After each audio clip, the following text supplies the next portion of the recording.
जय Hind aspirants, I Ruby Thakur welcome you to SSB crack exams channel. So आज हम बात कर रहे हैं, वी नो डोनाल्ड ट्रंप जो है हमेशा न्यूज में रह रहे हैं जब से वो प्रेसिडेंट बने। एंड अब हुआ ये है कि डोनाल्ड ट्रंप ने पाकिस्तान की प्रेज की है और दूसरी तरफ ये भी कहा जा रहा है कि तैयारी है कि हो सकता है कुछ आने वाले एक दो हफ्तों के अंदर पाकिस्तान को बैन भी कर दिया जाए यूएस में एंटर करने के लिए। तो ये दो तरफा चीजें क्यों चल रही है, तो चलिए जानेंगे इस वीडियो लेक्चर में डिटेल में।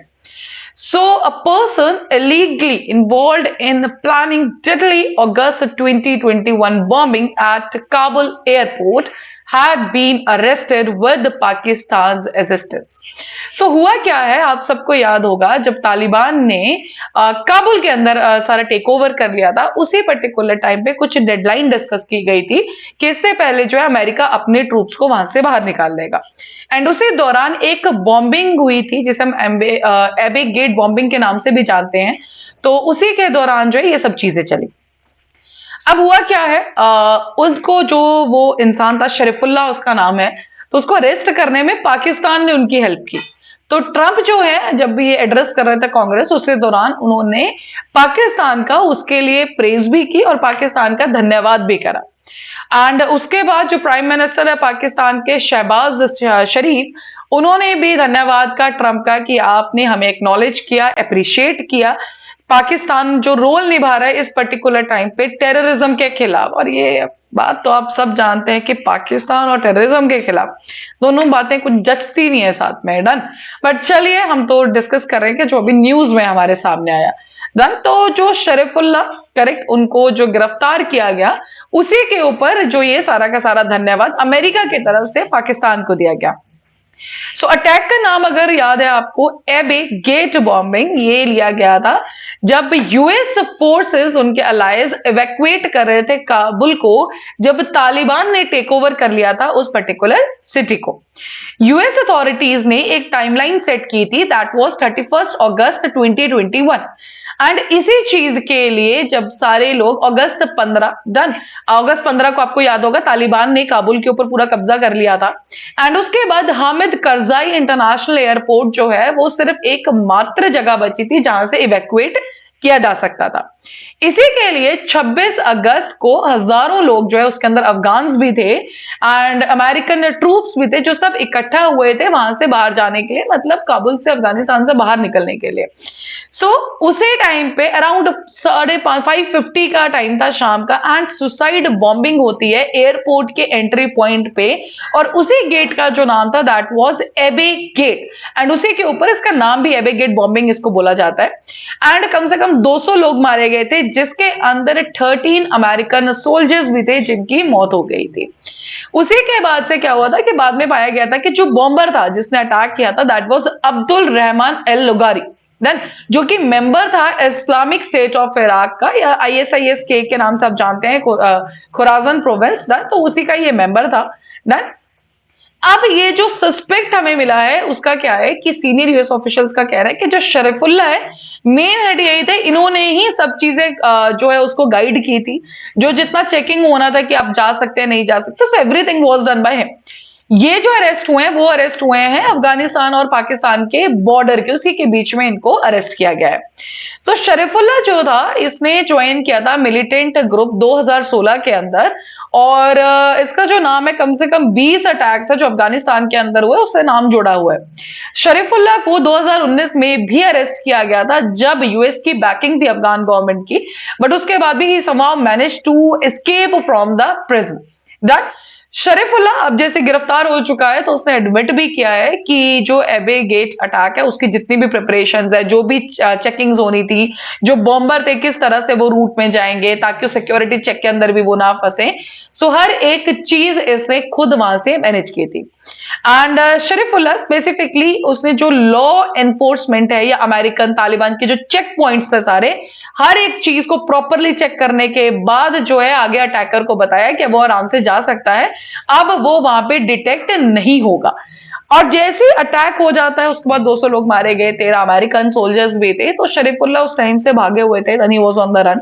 तो बॉर्डर एरियाज के बीच में, तो बालूचिस्तान, उन सब एरियाज में ये भागते रहे, but now finally yes, now he is arrested. Done, and Pakistan और उसके पाकिस्तान ने हेल्प किया, तो बेसिकली उसी वजह से ये सब चल रहा था।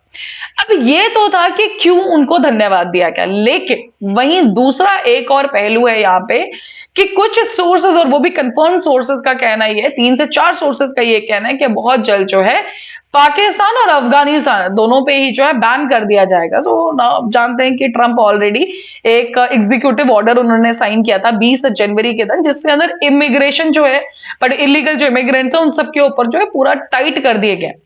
अब ये पहली बार नहीं है, जब पहली बार भी ये फर्स्ट टर्म थी इनकी प्रेसिडेंट की, उस पर्टिकुलर टाइम पे भी 7 मुस्लिम मेजोरिटी कंट्रीज से जो है इन्होंने बैन किया था। हालांकि ओवरटर्न सुप्रीम कोर्ट की भी जजमेंट थी 2018 की, उसके बाद जो बाइडन थे उन्होंने इसको ओवरटर्न कर दिया था, मतलब रोक दिया था। उस टाइम पे जो बैन किया गया था that was Iran, Libya, Somalia, Syria and Yemen. And अब जो है पर्टिकुलरली बोला जा रहा है कि वापस से बैन करेंगे। कौन सी कंट्रीज है वो हम बताएंगे आपको। सो उस टाइम पे भी जो हजारों लोग थे जो अफगान थे, करेक्ट, जो रीसेटलमेंट के लिए, जो रिफ्यूजीज थे, स्पेशल इमिग्रेंट्स, उन सबके लिए काफी ज्यादा ये खराब हुआ था। लेकिन अब वापस से अगर ये बैन लगाया जाता है तो इन्हीं सब, चाहे अफगान है, पाकिस्तान है, उन सबके लिए ये एक रिस्क का फैक्टर जरूर अब देखने को मिलेगा। अब जो ट्रम्प, जैसे कि मैंने आपको बताया, जनवरी 20 में ही इन्होंने एग्जीक्यूटिव ऑर्डर साइन किया था एंड उनका कहना ये था कि ये जो इलीगल इमिग्रेंट्स आते हैं उसकी वजह से हमारे देश, मतलब अमेरिका के नेशनल सिक्योरिटी को खतरा है। एंड अब जो रिकमेंडेड लिस्ट जो बोल रहे हैं, जो सोर्सेस कह रहे हैं कि अफगानिस्तान और पाकिस्तान दोनों का ही नाम अगला है जो इस पर्टिकुलर लिस्ट में हो सकता है आने वाले 1-2 महीनों, 2 हफ्तों के अंदर, सॉरी, आपको ये देखने को मिले कि वहां से भी बैन अब हो चुका है। सो पाकिस्तान देखिए इस पर्टिकुलर टाइम पे ऑलरेडी इस्लामिस्ट जो मिलिटेंट्स हैं उनसे घिरा हुआ है, काफी सीरियस सिचुएशंस है। इस वीक में भी आपको पता है कि 6 सिक्योरिटी पर्सोनल्स हैं जो मारे गए। ट्विन सुसाइड बॉम्बिंग्स होती है, और वो भी मिलिट्री बेस के अंदर, पाकिस्तान का जो खैबर पख्तूनख्वा है उसी नॉर्थ वेस्टर्न पार्ट में, वहीं पे सुसाइड बॉम्बिंग्स होती है और 6 जो है उनके खुद के सिक्योरिटी पर्सोनल्स उसके अंदर मारे जाते हैं। और दिस वाज अटैक जो कि आर्मी कैंटोनमेंट जो एरिया उसी के अंदर हुआ, बन्नू एरिया के अंदर। और पाकिस्तान और अफगानिस्तान फोर्सेस जो है वो रेगुलरली एक्सचेंज भी करती है फायर, डिसएग्रीमेंट्स के ऊपर हमेशा रहती है। एंड जो डिसएग्रीमेंट का सबसे बड़ा रीजन है उनका, that is the Durand line. ठीक है, 2400 किलोमीटर जो लंबी लाइन है, जो ब्रिटिश टाइम के 1896 में बनाई गई थी, तो काबुल हमेशा से उसको अगेंस्ट करता है, डन की नहीं, ये लाइन सही नहीं है, हमारा एरियाज वहां पे कवर किया गया। सो देखिए, इंटरनेशनल बाउंड्रीज तो एक ऐसी चीज है जो हमेशा से रहती हैं डिस्कशंस में। बट एक तरफ से धन्यवाद तो चलिए ठीक है, अरेस्ट हो चुका है ऑफ कोर्स, जो Sharifullah is arrested now. But the point is now कि जो प्राइम मिनिस्टर हैं पाकिस्तान के, उन्होंने धन्यवाद तो बोल दिया कि चलिए आप, हम टेररिज्म के खिलाफ जो लड़ाई लड़ रहे हैं आप, उसके लिए हम अप्रिशिएट कर रहे हैं।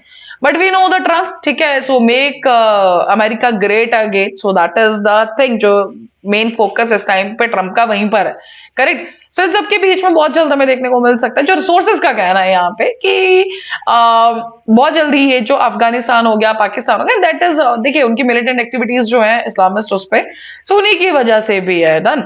एंड अमेरिका का कहना ये है कि हमारी नेशनल सिक्योरिटी के लिए जरूर खतरा है। So that was the whole case actually, and that was for this video. So I hope now you know कि वे warming के बारे में आपको पता लग गया। And the second is Sharifullah, now he's arrested now. So here in on your screen we do have the course for SSB interview, हर महीने batch बैठ आप ज्वाइन कीजिए। साथ ही फिर हम the courses for NDA CDS FCAT आप इनमें enrol कर सकते हैं। और जब भी आप एनरोल करें उस टाइम पे डिस्काउंट कोड जो कि Warrior10 आप यूज करना ना भूलें। जैसे आप इस कोड को यूज करेंगे you will be getting the 10% of on that particular course. So that's all for the day. Thank you so much for watching this video. जय हिंद, जय भारत। अगर आप एक डिफेंस एस्पिरेंट हैं और SSB interview, NDA, CDS, FCAT जैसे exams के लिए प्रिपेयर कर रहे हैं तो आप SSB क्रैक एग्जाम्स के कोर्स को चेक करना ना भूलें। आप हमारी लर्निंग एप्लीकेशन को Google Play स्टोर से भी डाउनलोड कर सकते हैं।